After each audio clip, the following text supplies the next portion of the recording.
반갑습니다. 타임 레버리지. 시간을 들여 막대한 수익으로 치환한다. 벌써 금요일이 밝았습니다. 금요일 컨텐츠 천천히 시작해 볼게요.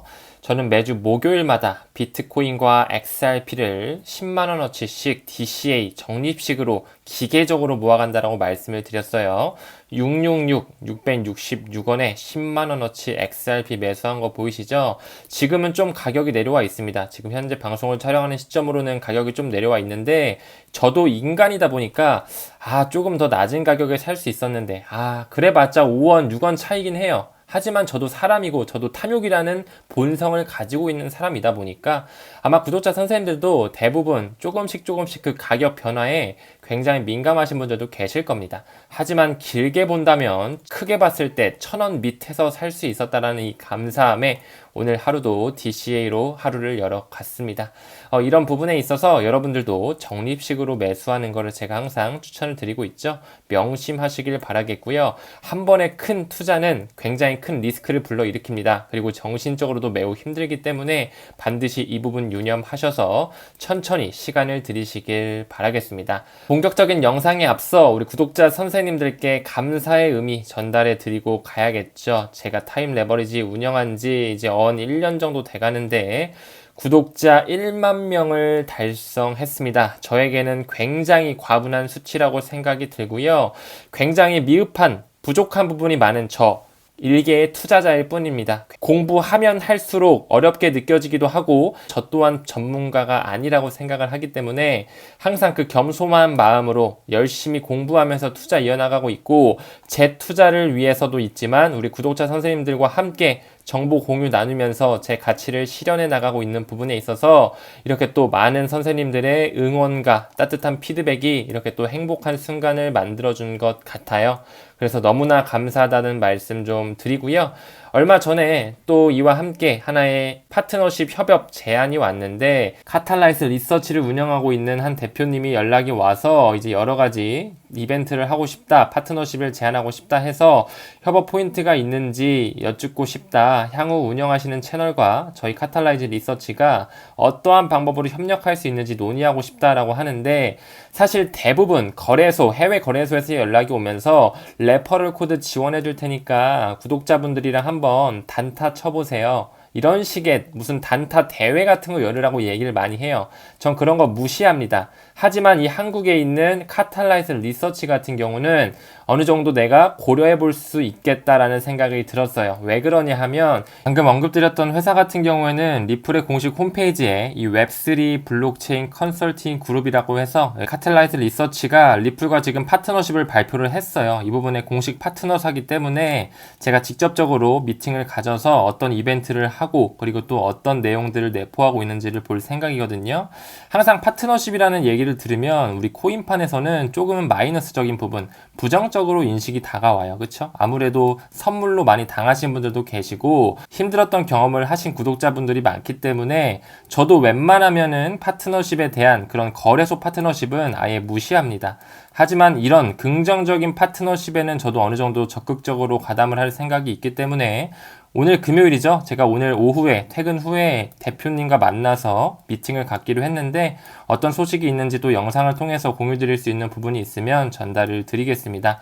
그렇기 때문에 계속적으로 우리 한국에서도 XRP 레저에 대한 리플에 대한 영향력이 점점 확대되고 있는 모습이 보여지고 있습니다. 이 부분에 있어서 여러분들과 제가 계속적인 리플의 공부를 통해서 더 효과적으로 투자할 수 있고 좋은 정보를 전달드릴 수 있도록 노력하는 모습 보이도록 하겠습니다. 저는 또 매주 수요일마다 베이비 도지를 에어드랍 받고 있죠. 이번에는 1300만 개 정도 받아서 10월 18일날 기준으로 받게 됐어요.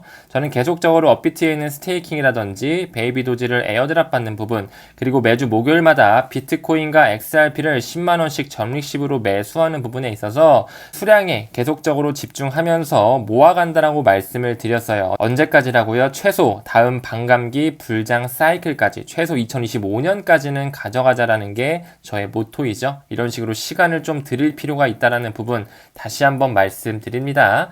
기사 보게 되면 뉴욕 증시, 중동 지역, 지금 현재 이스라엘과 팔레스타인, 하마스 지역의 전쟁이 일어나면서 긴장감이 굉장히 많이 고조가 되고 희생자도 굉장히 많이 나왔어요. 그러면서 유가가 굉장히 올랐었고 물가도 지금 비싸고요. 금리도 굉장히 고금리 시대에 살고 있죠.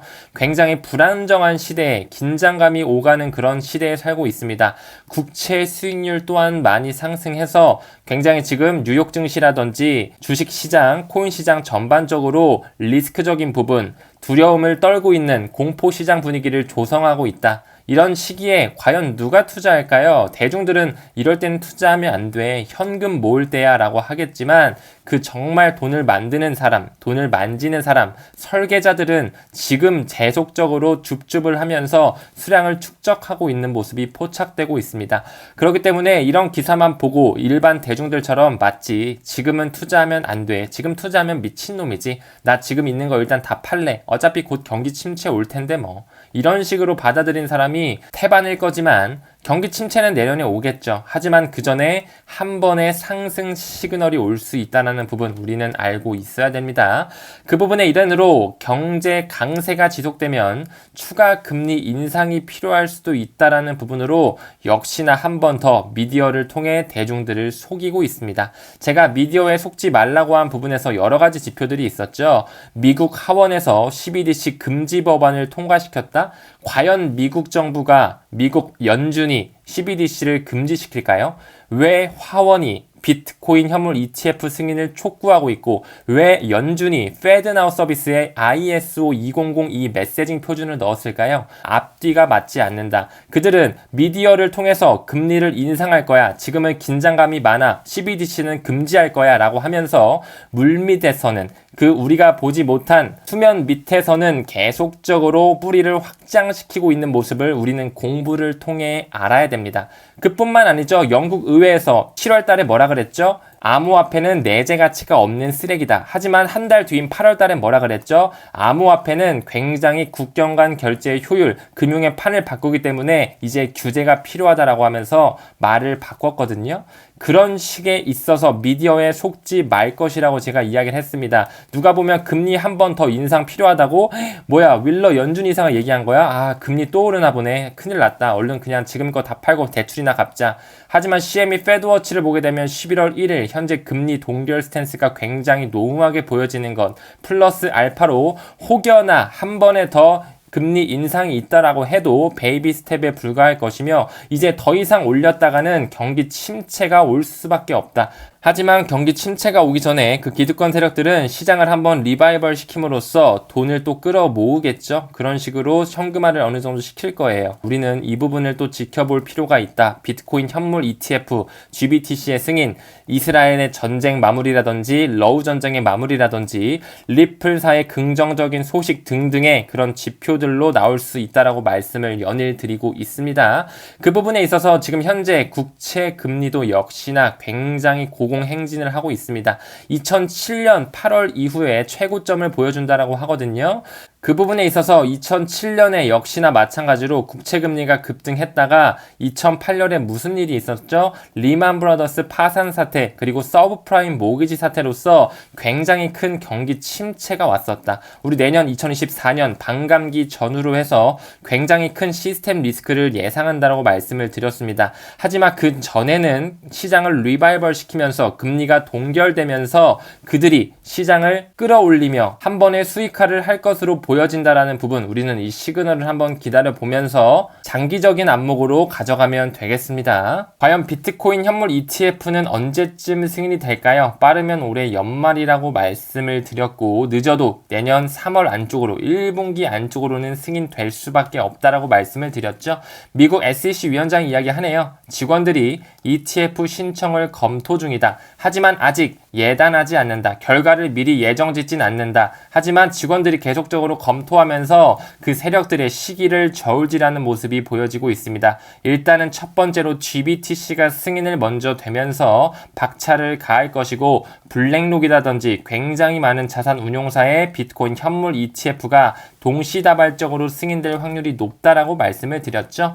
그 부분에 있어서 갤럭시 디지털 CEO 노보그라츠는 또 하나의 예견을 하고 있네요. 비트코인 현물 ETF 올해 내에 승인될 가능성이 농후하다라고 하면서 블룸버그 통신에 의하면 전문가 75%가 2023년 이내에 비트코인 현물 ETF 승인될 가능성 75% 정도로 보고 있다라는 부분에 저 또한 올해 연말 정도에 비트코인 현물 ETF가 승인되면서 한 번에 미니 불장이 올 수 있다라는 부분 말씀을 드렸습니다. 그러면서 리플 이야기 좀 해볼까요? 유럽 중앙은행, 유로피안 센트럴 뱅크 나오면서 디지털 유로 프로젝트를 준비 단계로 진행하고 있다. 디지털 유로 프로젝트뿐만 아니라 플러스 알파, 미국의 디지털 달러 프로젝트 역시 엑센추어가 중심적으로 들어가고 클리어링 하우스라든지 페스터 페이먼트 카운실 모두 들어가면서 리플사와 연관되어 있는 모습 제가 지난 영상을 통해서 여러 번 말씀을 드렸습니다.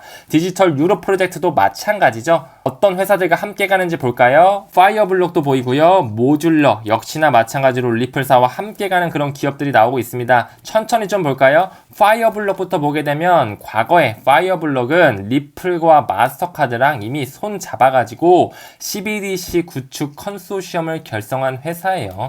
다 그들끼리 짜고 치는 고스톱이라고 말씀을 드렸어요. 모듈러 보게 되면 리플의 공식 홈페이지에 역시나 해당 회사도 리플과 연관이 되어 있다고 말씀을 드렸어요. 제가 리플 공식 홈페이지에서 고객 사례 연구를 완전히 끌어모았었죠. 여기 그대로 보이실 겁니다. 모듈러 역시나 마찬가지로 영국과 유럽 전역에 원활한 결제를 할 수 있도록 제공하는 국경 간 결제 솔루션 회사인데 이미 이 모듈러라는 회사도 리플과 공식적으로 파트너십을 맺으면서 디지털 파운드 파운데이션 CBDC를 이끄는 부분과 연관되어 있다는 부분 얼마 전 트랭글로도 제가 말씀을 드렸었죠. 아시아를 대표하는 자금이체 기업인데 SBI 리밋과 SBI 벤처 캐피탈과 함께 손 잡으면서 트랭글로와 함께 그리고 필리핀의 거래소 포인스 PH와 함께 베트남이라든지 말레이시아라든지 인도네시아 쪽에 ODL 솔루션을 급증하고 있는 모습을 기사가 됐었습니다. 이런 식으로 리플사의 활동성이 불을 붙여가는 모습이 보여지고 있습니다.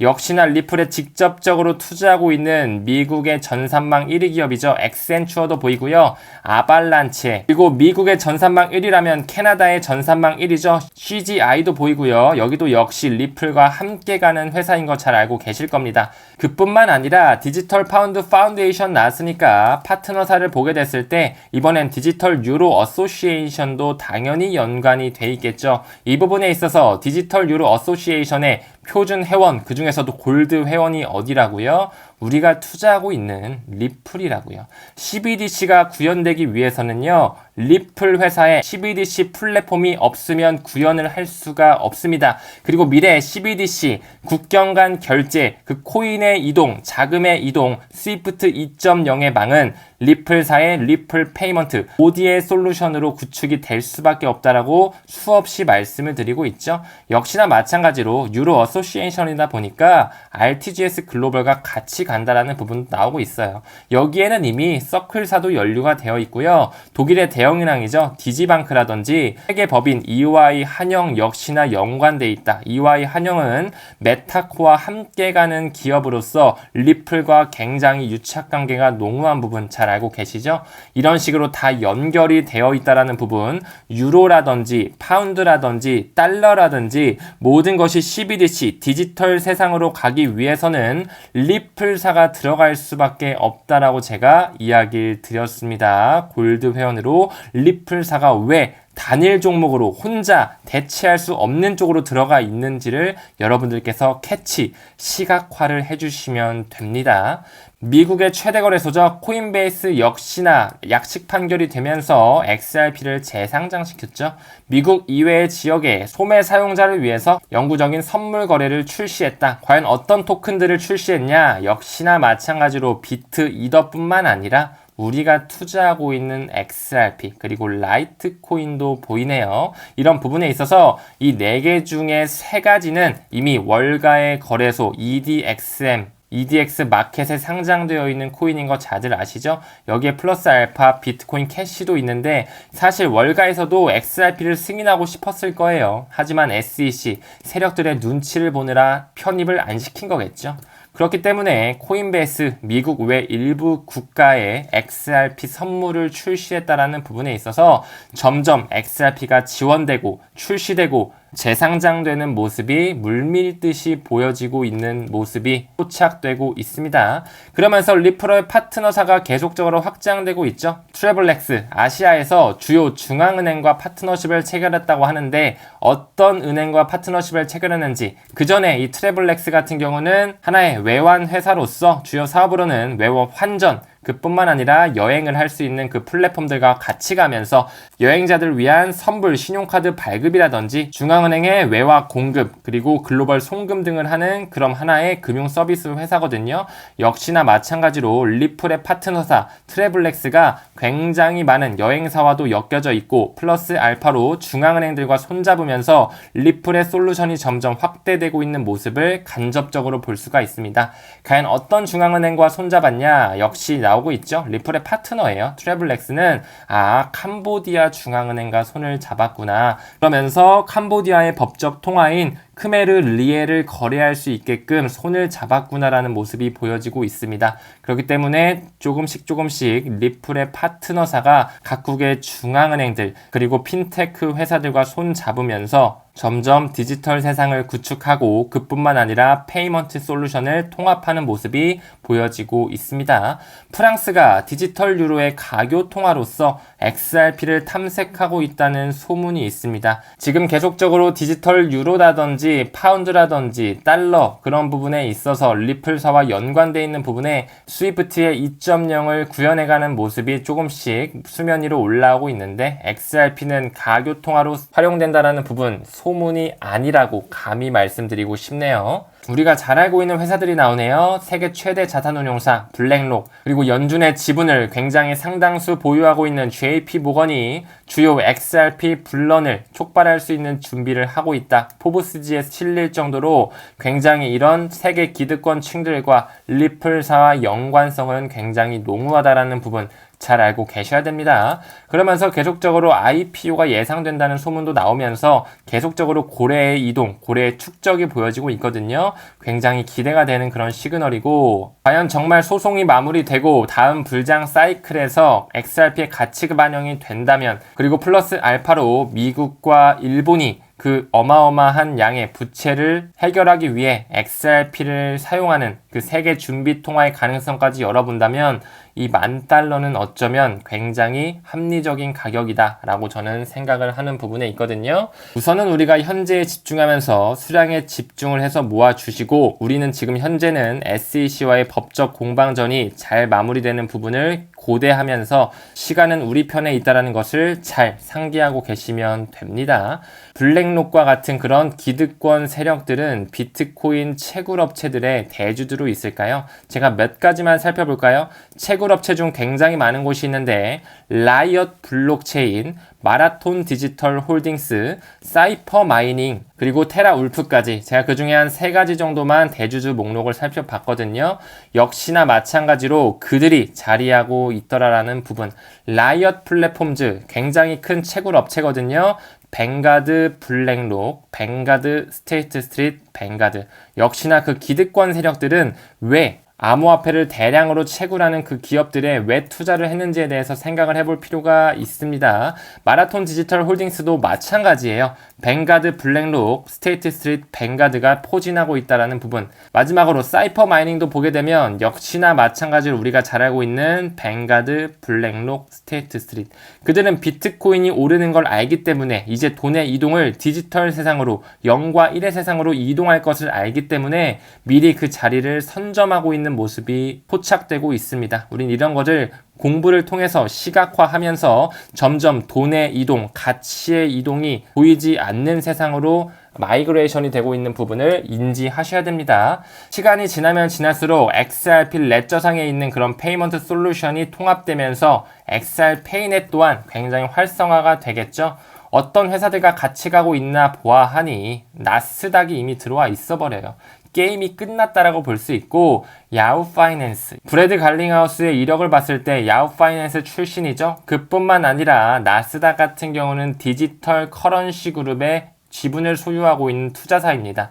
그 부분에 베리 실버트도 있지만 우리가 잘 알고 있는 글렌 허친스, 그리고 글렌 허친스는 실버레이크의 창시자다. 플러스 알파로 앞서 언급드린 브래드 갈링하우스 역시 실버레이크의 고문 출신이다라는 것을 미루어 보았을 때 그들은 역시나 커넥팅 닷 하나로 연결되면서 무한한 가능성을 함께 설계해 나가고 있다라는 부분에 XRPaynet 굉장히 또 결제의 미래로서 기대가 되는 대목입니다. 그런 부분에 있어서 미래에는 XRP 레저상으로 모두 페이먼트망이 구축이 되면서 통합이 되면서 하나의 혁신적인 페이먼트망이 나온다. 아직까지는 그 페이먼트망이 통합이 되지 않았기 때문에 무슨 이렇게 페이가 많아요. 제로페이, 알리페이, 위챗페이 한국에 보급된 지 좀 됐죠? 티머니도 있고요. 카카오페이, 네이버페이, 페이코, 서울페이 언제까지 이렇게 다 나눠서 할 거야? 그쵸? 미래에는 어떻게 될까요? XRPaynet, XRP 레저상의 모든 페이먼트 시스템이 들어가면서 하나로 인테그레이티드, 통합이 되면서 결제하시겠어요? 네, 여기요. 아, 코인으로 결제할게요. 아, CBDC로 결제할게요. 이런 세상이 온다. 커피도 이렇게 먹고요. 레스토랑 가서도 이렇게 결제하는 세상. 그 중심에는 XRP 레저로서 모두 연결이 되면서 페이먼트망이 하나로 구축되는 모습. 이미 우리는 리플의 릴레이션십 인포그래픽으로서 모든 거대 복합기업, 핀테크 회사, 각국의 중앙은행, 페이먼트 회사들이 손잡고 있는 것을 지켜봐 왔습니다. 그 중심에는 리플의 페이먼트 시스템과 XRP 레저가 자리하고 있다는 부분 명심하시면서 투자 꾸준히 이어나가시면 좋겠습니다. 금일 영상은 여기서 마무리하고요. 오늘도 시청해주시면 대단히 감사합니다. 감사합니다. 성투합시다.